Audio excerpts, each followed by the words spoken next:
Welcome into this special presentation of Quick Kick Around the Pitch. Not going to be that quick. Let's just start there. We are less than 190 days away from the start of World Cup 2026. And today, the 5th of December 2025, the World Cup final draw has taken place, setting at least the path for 40 of the 46 teams. Of course, those last six still have playoffs to be played in March. There are placeholders for them here. We'll get to it when we get to it. A mess of a draw. Mostly by mess, of course, I mean the theatrics around all of it. Draws can be emails. I know they're not, obviously, but this thing could have been over and done with in 30 minutes, 40 minutes maybe. There was no reason for this to be over 2 hours long. I believe they went 86 minutes before the first ball was even drawn. So that is just outlandish. But we're not here to complain about the draw proceedings and any of that. We're going to get into all the groups. We'll talk them through. Obviously, there's no point in doing an in-depth preview right now, given, we're still 6 months out from the World Cup. We have no idea who's going to be on the rosters. That's something for May and early June. This is for now. So let's just get into this group stage draw. We start off with Group A. The first of three host nations, Mexico, were allotted Group A long before this draw. They get the benefit of playing South Africa, the Korean Republic, and then they will be playing a UEFA playoff winner. This is Group D, and that is Czechia, the Republic of Ireland, Denmark, and North Macedonia. Of course, home teams or home nations usually get good draws. That's going to be a little bit of a theme here. I think out of the three draws for the three host nations, I think Mexico fits right in the middle of the, it wasn't the easiest of draws, but it certainly wasn't the worst. Your opening game of the World Cup will be Mexico against South Africa. That will be at the Estadio Azteca in, like I said, just under 190 days' time. And you might be thinking, wow, that sounds familiar. It would, because the start of the 2010 World Cup in South Africa was South Africa against Mexico. So a little bit of, symmetry there. Then you throw in the Korean Republic here. That is obviously a major nation. That's, I would say, your second biggest nation in this group.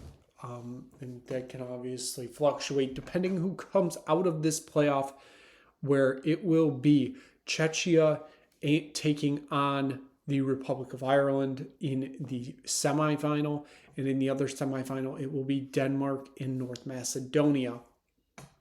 Now, all these playoffs are taking place in the March international window, so we will basically not know until the end of March the full 46 or 48 team field. I'm sorry. I think I've been saying 46. It is what it is. This was a mess of a draw, and it's throwing my mind into places that it doesn't really need to be. So overall, as of now, obviously, we are still a long ways away from making any predictions. This is a decent group, very much favors Mexico, but that could easily change depending on who comes out of that Group A. I'm particularly looking at, a Denmark potentially coming out there. I know they've had their struggles very recently, but they could still be that very good team. Republic of Ireland, I know they sneaked in to the playoff on just a heroic November window. Um, are they a threat? Potentially. I don't know if they're going to be as good come, actual World Cup time if they qualify. We'll see. But of course, right now is not for prediction time. It's just going through the group. So let's get over to Group B, where we have our second host, and that is Canada. Joining them will be the winner of UEFA Group A, and that features Wales, Bosnia and Herzegovina, Italy, and Northern Ireland. And then, of course, joining them in this group will be Qatar and Switzerland.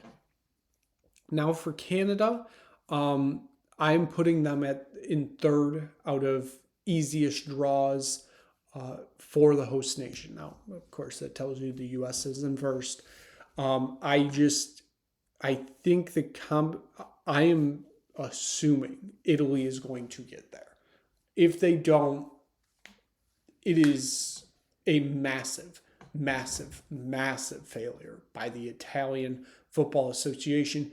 Missing out on 3 straight World Cups is not what a team with 4 World Cup victories should be doing. That will be an absolute disgrace if they do not qualify for this World Cup, especially given the path that they have. I know a game in Wales or in Bosnia to potentially clinch that spot is going to be very difficult, but Italy, they have to qualify. And don't count out the Swiss. I know everybody kind of overlooks the Swiss, but whenever it comes up to major tournament time, I'm talking Euros or the World Cup, and the Swiss qualify and, you get into the group stage with the Swiss, they end up doing really well and overachieving a lot. That is obviously one of the major problems I think everybody's kind of overlooking here. Canada still has yet to win a World Cup game on the international level. They qualified in 1986. They did not score a goal, period. They obviously qualified for 2022. They did not win a game. They did score 2 goals, I believe. Did not win a game. Did not draw a game. I believe they were 0-3. So this is a massive step up. And of course, you have manager Jesse Marsh has not managed on the international level before taking this job. This is going to be his first tournament. Well, he has managed the Gold Cup. So I guess if you want to count that, I believe he was in charge for the Copa America. I could be wrong there. I want to say he may not have been charged for Copa America. I don't 100% remember. I know he coached the Gold Cup last year. So this is his first major international tournament. Going to be interesting to see how that plays out. But really, the only given here, I think, is Qatar finishing bottom. Everybody else has a very decent shot of getting out. It just depends on how it's going to play out. For Canada, obviously, it's huge that they will be playing all their games in Canada, at least for the group stage. And if you finish first in the group, you will have that round of 32 game also in Canada, which will be in Vancouver. Group C, for scheduling reasons, the U.S. is not in Group C. We'll see them next in Group D. But in Group C, you got Brazil, Morocco, Haiti, and Scotland. When the Morocco ball was pulled out and it was just Brazil and Morocco, it was, wow, we have a front runner for the group of death here. And then the Scotland poll was like, okay, Scotland probably gonna be bottom of the group. And then you get the Haiti draw, and it really watered down all that, group of death talk. And I think it kind of brought Scotland back into this group. Not to obviously overlook Haiti or anything, but they've qualified for their first World Cup since 1974. This is obviously a nation that has they have, over the U.S., Mexico, and Canada not being in UA or CONCACAF qualifying has helped countries like Haiti get to this point. This is obviously huge for them to even qualify for a World Cup, but they could not have been drawn to a worse group, probably. Um, Brazil and Morocco, that is an absolutely monumental matchup.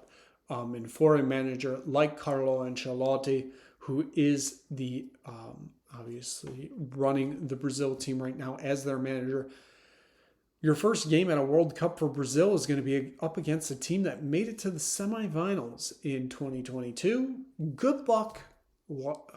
Hope you figure it out. That is basically what has been thrown to Brazil here. This is going to be very intriguing. Could be very interesting to see how these top two play out. Obviously, then you have the Scotland factor. I think this was one of the losers of the draw is Scotland. I think there was real hope, given the momentum they've been building, they could get a decent draw, get out, maybe win a game in the knockout round, make a round of 16, everybody be happy, everybody, Scotland is back. This group does not help them. Now they can go out and shock people, but this is going to be a very, very tough group for them to get out of. But like I said, top is going to be Brazil and Morocco, though the eyeballs will be on those two. Let's move on to Group D, as I mentioned, where you do see our third and final host, and that is the United States of America. This is their World Cup with Mexico and Canada, thrown in a few games here and there. They've been drawn against Paraguay, Australia, and the winner of UEFA Path C. And that is going to be either Slovakia, Kosovo, Turkey, or Romania. This is, as I said, this is my number one easiest group for the teams that are hosting. For your Canada, for your Mexico, for your United States. If anybody other than Turkey comes out of that UEFA Path C, there's discussion that this is the weakest group at the World Cup. I think the expectation should be for if Turkey qualifies or not, the expectation should be at least 7 points for the U.S. topping the group. I know there was pushback today, at least here on the American broadcast, that if they don't win this group, it's an epic failure. I don't disagree. This football gods have blessed the United States today with this draw. It could not have gone basically any better for them.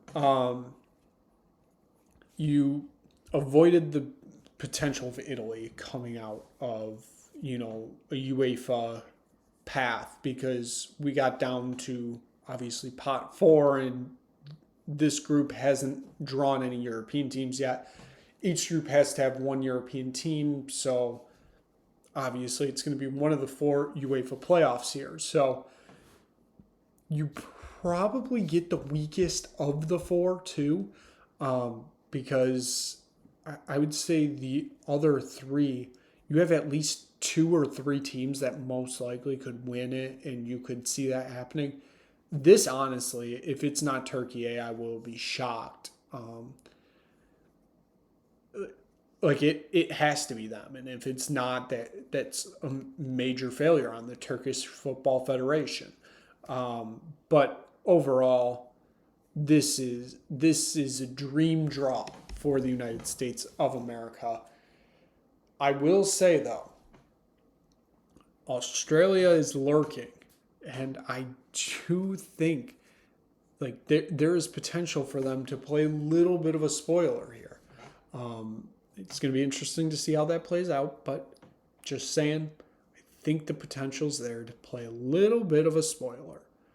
Let's move on to Group E, where we have, of course, the 5-time champions, the Germans, topping the group. Joining them will be Curacao, qualifying for their first World Cup, the Ivory Coast from Africa, of course, and Ecuador from South America. Curacao is, you can call this somewhat of a local derby for Germany, because Curaçao's, all their players are Dutch citizens, basically. Obviously, Curacao was part of the, it was part of the Kingdom of the Netherlands up until, I mean, they still technically kind of are, but this team is just full of Netherlands castaways, kind of. And then you throw in the Ivory Coast. They always strong. And then you got Ecuador. The real battle here is for second place, obviously, with the whoever finishes in third most likely making it through. I'm just throwing in the Curacao thing there. Again, they're probably going to struggle here. But the battle is between the Ivory Coast and Ecuador. It's going to be very interesting to see how those two, adjust to the U.S. and obviously Canada and Mexico, wherever they end up playing. It's going to be very interesting to see how this adjusts. But like I said, everybody's playing for second here. This is very much Germany's group to lose. Let's move on. Group F. And I will say, there will be another group here that we will mention. I think this is Group of Death 1B or 1A, whatever you want to call it. Since it comes first, it's 1A. Netherlands, Japan, a UEFA Path B winner, which could be Ukraine, Sweden, Poland, or Albania, and Tunisia. All these teams, I think, apart from Albania, are FIFA top 40 teams right now. This is very much Group of Death, I feel. Again, like I said, we'll get to another one a little bit later. But all these teams here are strong. The question is, obviously, how is that going to play out? Because you can have 4 strong teams, but still only 2, potentially a third, can advance. So somebody is going to have to take that step back into that 4th spot. And who does that end up being? Japan, they had a good showing in 2022. Same with the Netherlands. Tunisia, again, they probably are the ones that fall to that 4 spot. But they are playing good, decent football right now. Obviously, where will that be in 6 months' time? I have no idea. But they look very good from what we're seeing right now. And then, that path is just... It's one of the stronger paths of the UEFA ones.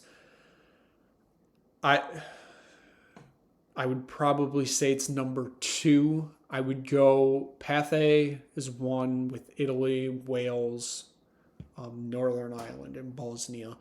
I would put this at 2. I would probably put the Group D in 3rd and then Group C 4th. That's how I rank those right now. But this is going to be a very much Group 2. Keep an eye on, because like I said, all 4 of these teams are very good. Very interested to see how that plays out. It could be a absolute outstanding final day in this group when these teams are all playing against each other at the same time. We could have battles, going from start to finish of who's qualifying, who's getting those, first and second place in the group, who's going to be on the outside looking in. This one is going down to the final day. Let's go to Group G. This was a absolute outstanding draw for Belgium, who have drawn Egypt, the Islamic Republic of Iran, and New Zealand. Honestly, it could not have gone any better for Belgium here. You got an Egypt team that is okay right now. Obviously, this is a Mohamed Salah carried team. And then you have an Iranian team which didn't have the best of showings in the 2022 World Cup. And then you have New Zealand, who just are kind of there. They're there for a good time. They're not there for a long time. You're going to have a game of Kevin De Bruyne versus Mohamed Salah in that first game as Belgium take on Egypt. And we'll see from there. But this is, again, couldn't be a better draw for Belgium here. And given they're starting to get up there in age too, that very much helps that they basically won't be tested until either the round of 32 or the round of 16. Let's get to Group H, where you have the tournament favorite Spain. Joining them will be Cabo Verde, qualifying for their first World Cup, Saudi Arabia, and Uruguay. This is a very interesting group, I will say that, because if you remember back to 2022, Saudi Arabia beat Argentina in the first group stage game. Now, Argentina just didn't lose the rest of the tournament. Saudi Arabia barely missed out on making it to the knockout rounds. They got grouped, but throwing them in there with Uruguay, with head coach Marcelo Bielsa, obviously we know his style of football, very high tempo, very high pace. How is that going to go up against Spain?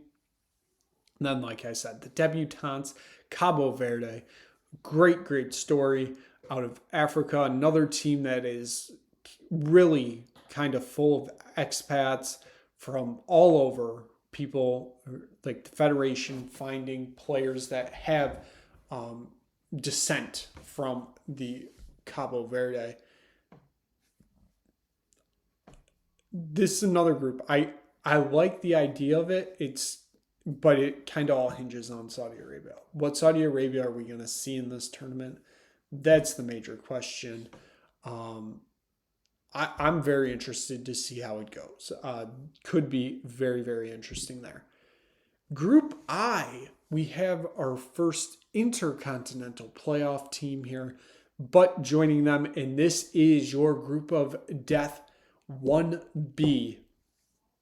France, Senegal, like I said, the intercontinental playoff winner between Bolivia, Suriname, and Iraq, and Norway.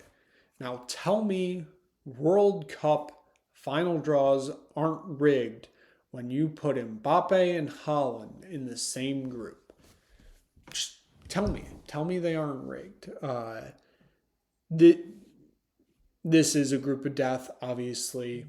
Whoever comes out of that intercontinental playoff, it's not looking good.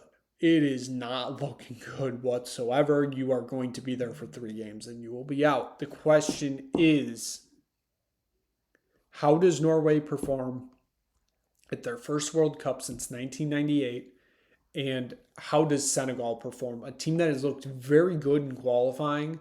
How does that translate to the international stage when they are facing teams outside of Africa and facing top teams like France and like Norway? It's going to be very interesting dynamic here.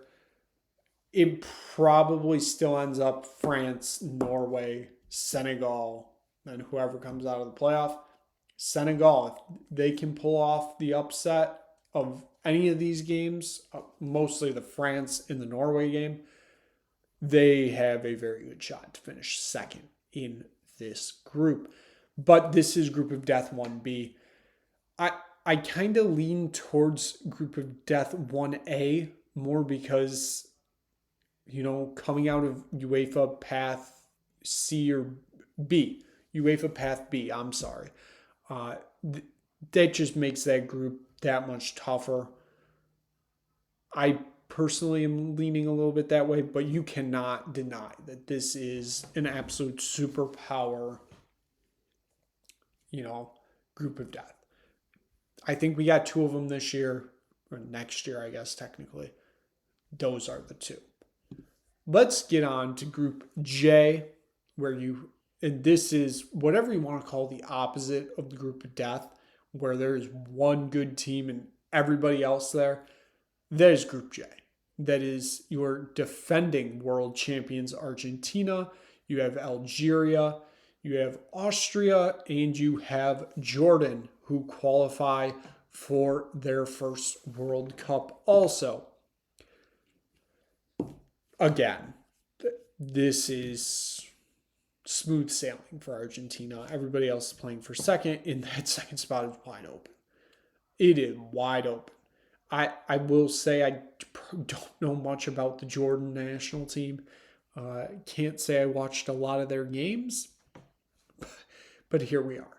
Here we are. They've made a World Cup. They're going to basically have two opportunities to get points here and try to move on because there's no chance they're beating Argentina. Just no chance. It will be very interesting to see how it plays out for them there. We get to Group K, and this will be your second group with an intercontinental playoff winner. This group is headlined by Portugal. You then got, of course, that intercontinental playoff winner between New Caledonia, Jamaica, and the Democratic Republic of the Congo.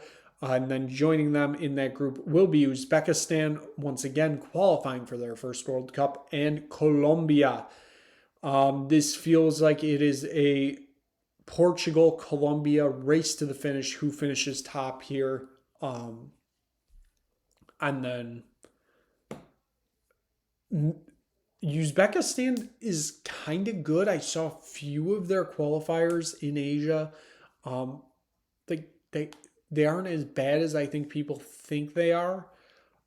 They could sneak up on one of these teams of the Portugal or the Colombia, because I don't really consider it sneaking up on an intercontinental playoff team.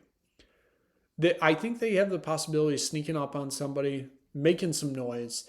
It should be very interesting to watch, but like I said, Group K very much feels like it is a battle of Portugal and Colombia.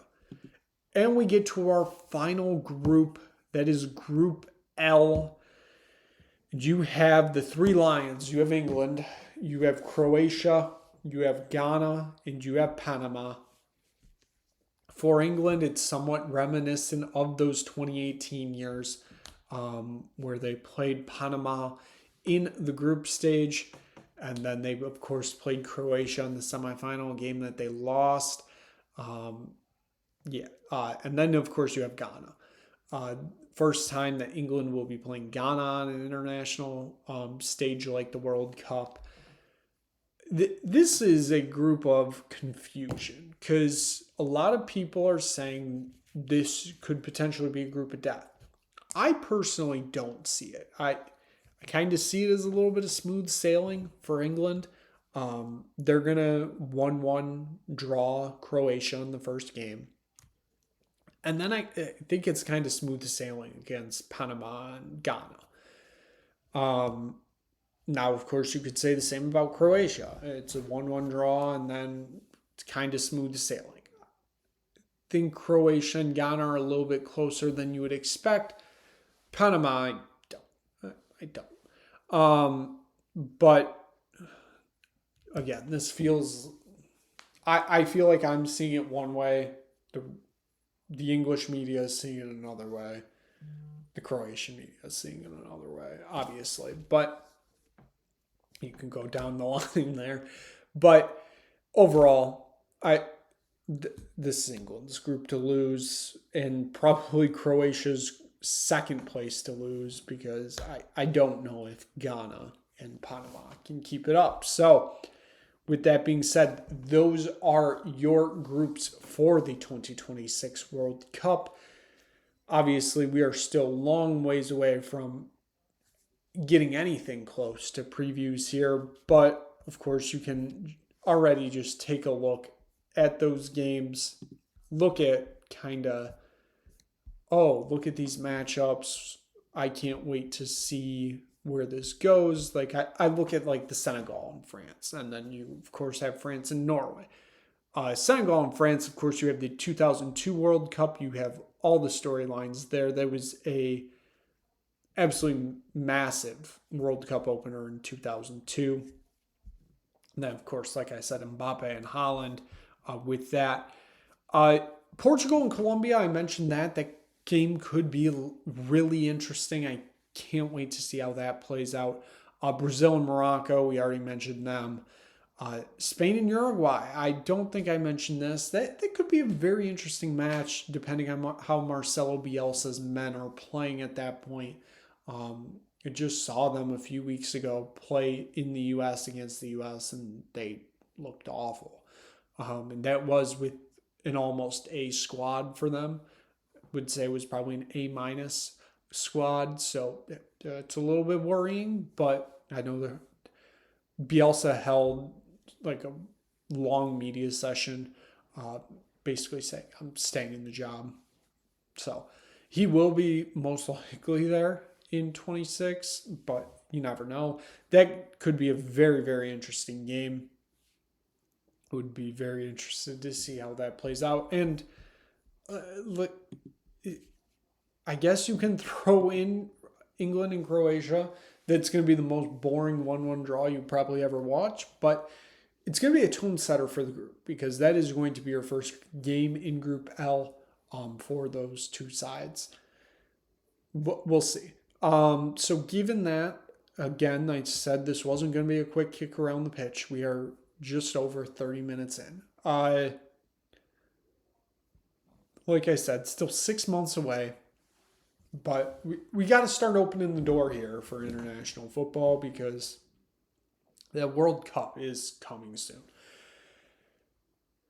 So for now, that's going to wrap it up for this World Cup final draw edition of Quick Kick Around the Pitch. Thank you so much for watching. If you just stumble across this video, make sure you go check out the other videos. We do Tottenham game reactions, the Merrifield Sportsbook Show if you're interested in college football, but sometimes that devolves into soccer too. We got a lot there. Make sure you click like, make sure you click subscribe. Tell anybody you know about it. Probably back in March for Quick Kick Around the Pitch. We'll probably do post, all the qualifications once the field is actually set, and then things probably really kick into gear near the end of May, probably right around after when the Premier League season ends. We get into it, very much into it, with World Cup 2026. So there is going to be a lot of content coming for World Cup 2026. So again, thank you so much for watching. Click subscribe if you want to see that content. Again, thank you. We will see you again soon.